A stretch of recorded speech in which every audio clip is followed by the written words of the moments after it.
নবম শ্রেণীর সুপ্রিয় শিক্ষার্থীরা, তোমরা সবাই কেমন আছো? আশা করি তোমরা সবাই আল্লাহ তাআলার অশেষ রহমতে ভালো আছো। আমিও আলহামদুলিল্লাহ আল্লাহ তাআলার অশেষ রহমতে ভালো আছি। আজকে আমরা আলোচনা করব তোমাদের বাংলা বইয়ের প্রথম অধ্যায়ের 1.2 অনুচ্ছেদ যোগাযোগের নমুনা বিশ্লেষণ সম্পর্কে আলোচনা করব। এখানে দেওয়া আছে যোগাযোগের নমুনা বিশ্লেষণ 1.2।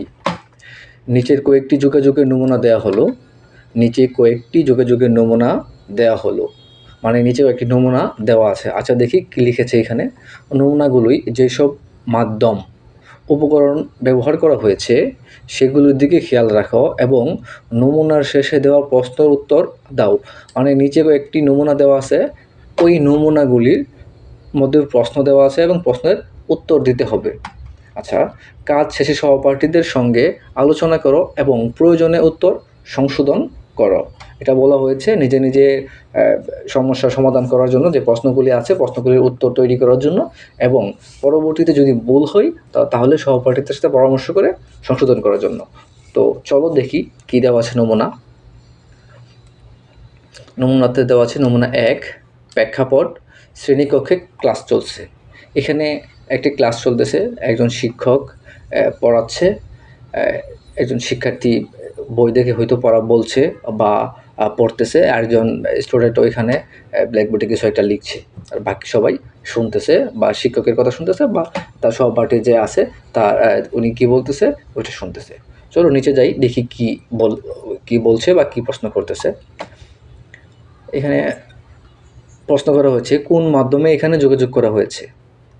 এখানে তো দুইটা মাধ্যমে যোগাযোগ করা হচ্ছে, প্রত্যক্ষ মাধ্যম এবং লিখিত মাধ্যম। আচ্ছা যাই হোক, এই প্রশ্নগুলির উত্তর আমি এখানে রেডি করে রেখেছি। এখন আমরা ওই উত্তরগুলি দেখে নিই। এখানে আমরা উত্তরগুলি পেয়ে গেছি। কোন মাধ্যমে এখানে যোগাযোগ করা হয়েছে? প্রত্যক্ষ মাধ্যম ও লিখিত মাধ্যম। এখানে প্রত্যক্ষ মাধ্যম এবং লিখিত মাধ্যম দুইটাই যোগাযোগ করা হচ্ছে। কারণ হচ্ছে এখানে একজন শিক্ষার্থী লিখতেছে, আরেকজন শিক্ষক পড়াচ্ছে প্রত্যক্ষভাবে। প্রত্যক্ষের সংজ্ঞা আমরা জানি। যারা আমার প্রথম ভিডিওটা দেখেন নাই বা দেখো নাই, তোমরা প্রথম ভিডিওটা দেখে নিও, তাহলে প্রত্যক্ষ যোগাযোগ মাধ্যম কী বা প্রত্যক্ষ কী বিষয়টা বুঝতে পারবে। আচ্ছা যাই হোক, যোগাযোগে কী উপকরণ ব্যবহার করা হয়েছে। এখানে বাক্যপ্রত্যঙ্গ ব্যবহার করা হয়েছে কান, হাত, আঙুল, চোখ, বই, খাতা, কলম ও ব্ল্যাকবোর্ড ইত্যাদি এখানে উপকরণ ব্যবহার করা হয়েছে। এই যোগাযোগের উদ্দেশ্য কী? এই যোগাযোগের উদ্দেশ্য হচ্ছে শিক্ষার্থীদের পাঠদান করা। এই যোগাযোগে আর কোন মাধ্যম ও কী উপকরণ ব্যবহার করা যেত? এই যোগাযোগে যান্ত্রিক মাধ্যমও ব্যবহার করা যেত। উপকরণ হিসেবে স্পিকার, মাইক্রোফোন, প্রজেক্টর ইত্যাদি ব্যবহার করা যেত। এখানে প্রত্যক্ষভাবে ক্লাস করাচ্ছে।